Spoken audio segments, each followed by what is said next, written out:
जय हिंद। अग्निपथ योजना के बारे में क्या मतलब कि रिटायर्ड आर्मी ऑफिसर्स की राय है, उनके बारे में आज हम बात करेंगे। उन्होंने क्या इनके फ़ायदा और नुकसान के बारे में बताया है। तो चलिए वीडियो को शुरू करते हैं।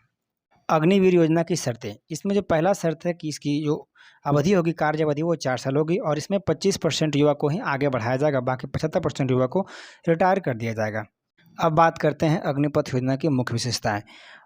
इसका जो युवाओं को एक सुनहरा अवसर है, पूरे देश में मेरिट के आधार पर भर्ती होगी, 4 साल का कार्यकाल होगा, सेवानिधि पैकेज मिलेगा और 25% अग्निवीरों को आगे भी जाने का मौका दिया जाएगा। इसका जो वेतन है 30,000 से शुरू होकर 40,000 तक आपको लास्ट जो रिटायरमेंट है उस वक्त आपको 40,000 तक लास्ट में मिलेगा। 30,000 से 40,000 तक वेतन है, 40 लाख का बीमा है, 11 लाख आपको नौकरी के बाद मिलेगा सालाना के रूप में।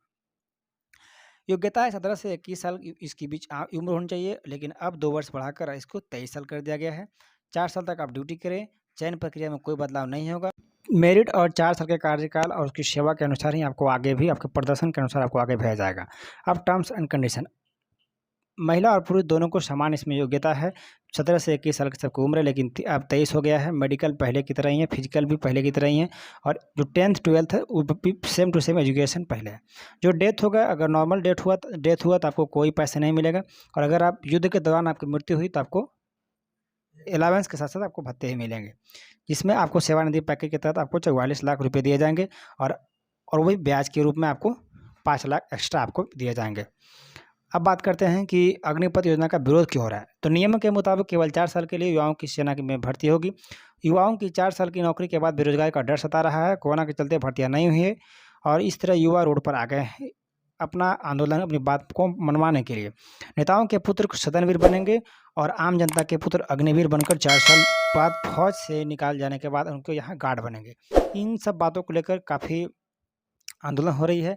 मेडिकल फिट अभ्यर्थी का लिखित परीक्षा जल्द से जल्द दिया जाएगा। ये वाकई बिल्कुल सही है, होना भी चाहिए कि चूँकि उतने लड़के मेहनत किए, फिजिकल किए और मेडिकल फिट हुए, अब उसको परीक्षा क्यों नहीं हो रहा? ये होना चाहिए। ठेके पर गुलाम रखे जाते हैं, सेना की जवान नहीं, ये भी 100% सही है। आपकी ये गौरव का पद है, ऐसा इसमें बिल्कुल भी नहीं होना चाहिए। इसमें इसी के लिए अब लड़के सड़क पे उतर गए। नहीं चलेगी, नहीं चलेगी, टीओडी भर्ती नहीं चलेगी, जय जवान जय किसान। पहले किसानों पर जुल्म हो रहा था और अब जवानों पे। सरकार की नई भर्ती प्रक्रिया को मैं पूर्ण रूप से विरोध करता हूँ। आप विरोध कीजिए, आपका काम है, लेकिन शांतिपूर्वक से कीजिए ताकि देश को किसी भी प्रकार के आर्थिक नुकसान ना हो। अब बात करते हैं कि उम्र का जो सीमा था, पहले लड़कियों को 18 था, अब 21 कर दिया गया है और 21 की उम्र में लड़के रिटायर हो जाएँगे। उस वक़्त वो लड़की वाले को क्या जवाब देंगे कि मैं जॉब से रिटायर हो गया हूँ? तो ये थोड़ी-सी शर्मनाक होगी युवाओं के लिए। तो इन सब बातों को काफ़ी गहरी से सोच कर लड़के इनका विरोध कर रहे हैं। ख़ासकर जो फिट थे पहले से, उनका एग्ज़ाम रद्द कर दिया गया, उसका एग्ज़ाम नहीं हुआ, पूरी तरह से आपको कैंसल कर दिया गया।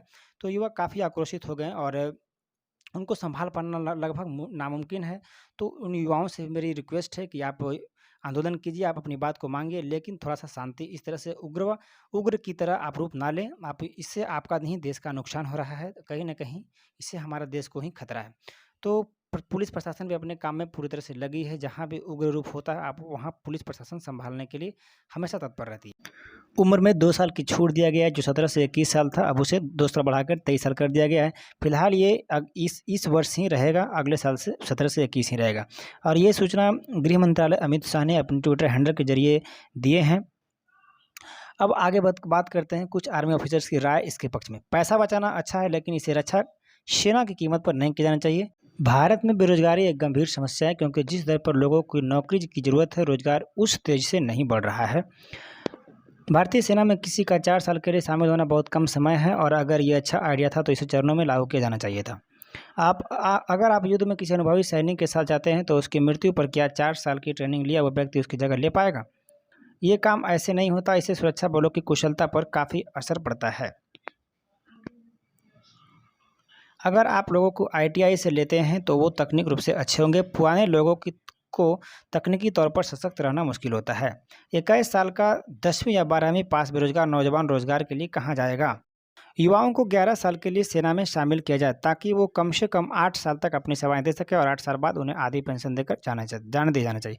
हर युवा को 18 साल में अनिवार्य ट्रेनिंग करनी पड़ती है और उस ट्रेनिंग के लिए उन्हें कोई तनख्वाह नहीं मिलती, क्योंकि इसे देश सेवा के भाव से देखा जाता है, ना कि नौकरी के तौर पर। महिलाएं के लिए ये ट्रेनिंग 2 साल की होती है, जबकि पुरुषों के लिए 4 साल की। इस ट्रेनिंग के दौरान मात्र जेब खर्च दिया जाता है, चूँकि ये ट्रेनिंग सभी को करनी पड़ती है और ये ऐसा व्यवस्था सिर्फ इजराइल में है, इंडिया में नहीं। अगर आपको कुछ प्रॉब्लम है रनिंग और फिटनेस से रिलेटेड तो आप कमेंट बॉक्स में ज़रूर कमेंट कीजिएगा। आज फिर इतना ही रहने देते हैं, मिलेंगे नेक्स्ट वीडियो में, तब तक के लिए जय हिंद।